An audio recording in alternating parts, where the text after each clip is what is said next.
I'm curled up on my couch, lights low, blanket tucked up to my chin, a mug of coffee warming my hands. Somewhere outside, a dog barks, but inside, it's just you, me, and a story that has kept people awake for decades. Hey, before we start, are you still awake? Don't you dare drift off yet. This isn't the kind of story you want to hear half asleep and then wonder if it was a dream. And while you're here, tell me, where are you listening from right now? I want to picture you there. And yes, if you've already hit subscribe and the little bell icon, you've officially joined the Never Miss a Mystery Club. Congratulations. I'll even let you share this with your friends.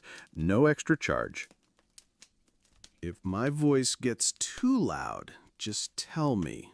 Don't want the neighbors asking, "Everything all right in there? Who you talking to so loud?" All right, ready? Let's go back to Christmas Eve, 1945, to a small town buried in the snowy hills of West Virginia.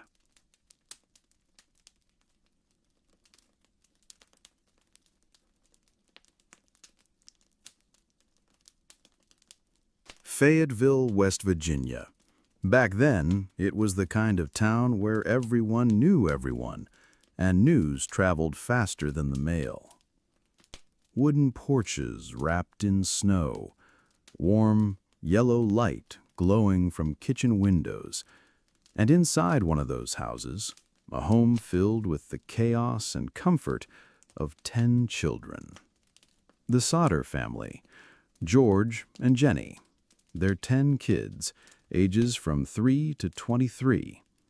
That night, stockings were hung, presents wrapped, and the youngest were already drifting to sleep, their dreams stitched together with tinsel and sugar. Jenny tucked in the little ones, while George closed up the service station for the night. Outside, snow kept falling, that slow, steady kind that swallows sound until the world feels safe. But safety is a funny thing.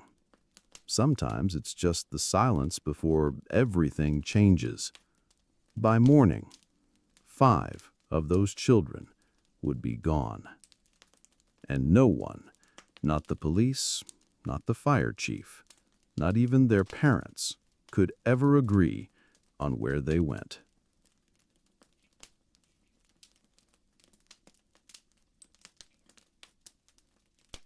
It was just after 1 a.m. Christmas morning when Jenny Sodder stirred in bed. Not because of the cold, not because of a sound she recognized, but because something felt off.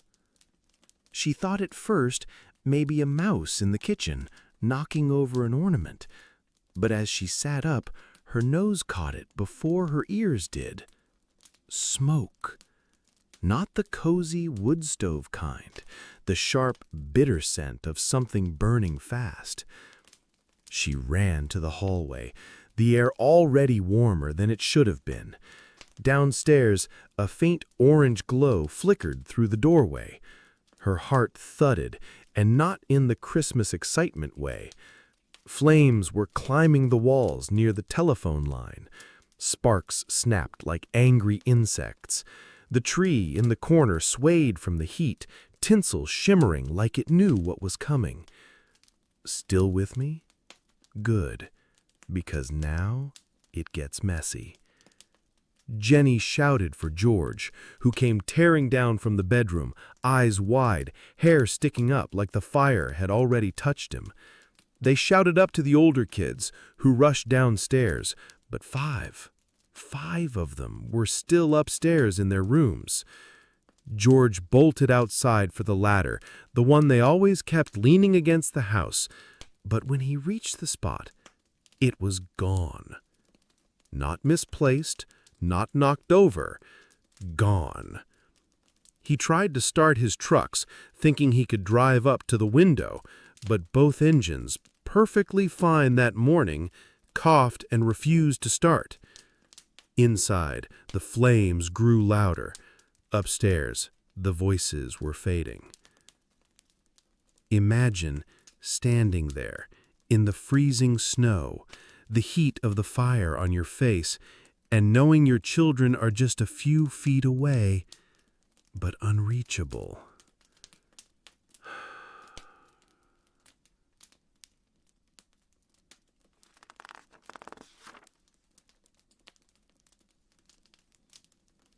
The Sodders weren't the kind of people to freeze under pressure. George had fought in the First World War. Jenny had raised 10 kids on grit and instinct.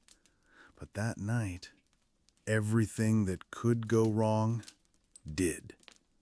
The ladder they always kept propped against the side of the house, gone, vanished like it had never existed.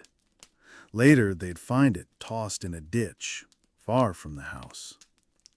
The water barrel outside, their emergency backup, frozen solid. Couldn't get a drop out. The trucks George used every single day, both refused to start. Engines dead, as if someone had killed them in the night.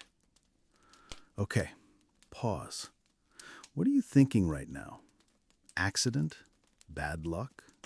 Or something else? Because if you ask me, this doesn't smell like an accident. Well, except for the smoke, obviously. I think someone's standing at the door listening to me. Hang on, I'll go check. Pretty sure my voice just reached the neighbors. All right. No one there. Now, where were we? Let's get started. Inside, the older children, the ones who'd made it downstairs, stood in the yard barefoot, clutching each other, watching the upstairs windows. But no one appeared in them. No pounding fists against the glass, no voices screaming their names, just the fire. By the time the fire department arrived hours later, the Sodder home was nothing but a smoldering black skeleton. And here's the part that still makes people's skin crawl. There were no bodies. When the last of the flames died, the ground still smoked, the air heavy with that bitter smell of burned wood and melted metal. Neighbors wandered over, pulling their coats tighter, whispering under their breath. The Sodder house was gone. But the strangest thing wasn't what the fire destroyed, it was what it didn't leave behind. No bones. No teeth. No trace of 5 children who had supposedly been trapped inside. Now, I'm not a fire expert, but here's the thing. Even in the fiercest house fires, human remains are almost always found. Bones don't just disappear, not in 2 hours, not in the temperatures a wooden house fire reaches. Jenny couldn't stop looking at the empty space where her children should have been. She kept sifting through the ashes with her bare hands until her fingers bled. But there was nothing. Nothing. The fire chief authored an explanation, said maybe the heat had completely cremated them. But later tests would show that wasn't possible. Tell me something. If it were you, would you believe it, or would you start thinking the unthinkable? Dreamers, you're not asleep, right?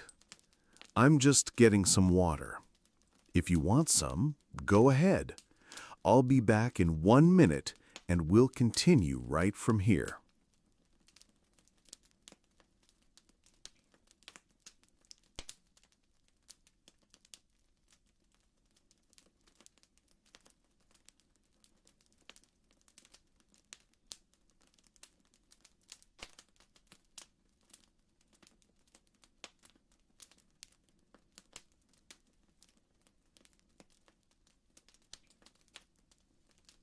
Dreamers, let's start.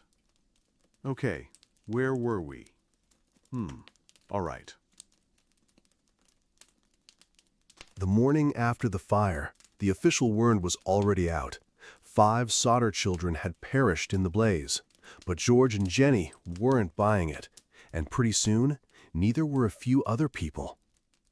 One woman claimed she saw the children alive, watching the fire from the back of a strange car parked on the road. Another said she saw them days later at a tourist stop an hour away with 2 women and 2 men. The kids looked nervous. They weren't speaking, and when someone tried to say hello, one of the men barked at them to leave. If this was a movie, you'd be yelling at the screen right now, wouldn't you? Follow them! Call the police! But this was real life. And in 1945, there were no cell phones, just slow word of mouth and even slower law enforcement. Then came the strangest report of all. A woman who ran a hotel about 50 miles away swore that 5 children matching their description checked in the very night of the fire, accompanied by 2 unidentified adults. She remembered because she overheard them speaking in Italian. Sightings kept popping up for years. A bus driver, a diner waitress, a neighbor's cousin, each one adding another piece to a puzzle that didn't make sense. And every time George and Jenny heard a new story, it was like striking a match all over again, the fire of hope burning in their chests.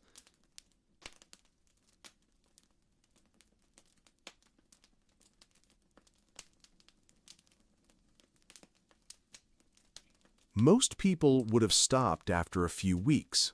The police said it was over, the fire chief said it was over, but George and Jenny Sodder, they didn't hear the word over. They heard the word try harder. They traveled across states, chasing leads. They knocked on strangers' doors. They cornered waitresses in diners, bus drivers at depots, motel clerks behind dusty counters. Every tip was a thread they pulled, hoping one would unravel the truth. And before you say, I'd have given up, really? If these were your kids, you'd be selling your couch, your car, your cat. Okay, maybe not your cat, just to get a plane ticket to follow that lead. They hired private detectives, paid for ads in newspapers, and in 1952, George went big, renting a billboard along Highway 16. It was a giant photo of the missing children with the words, "What was their fate?" For decades, it stood there, a silent accusation against anyone who'd ever kept a secret. By the way, if this was a YouTube video, this is where I'd say, if you think that billboard was a power move, smash the like button. But since we're just talking, you can just nod. I'll take it. The more they searched, the stranger it got. Leads that went nowhere. People suddenly forgetting what they saw. Letters that appeared and vanished again. And then, one letter arrived that nearly stopped their hearts. Dreamers, rest for now. We'll meet again in the next story. Take care. Good night.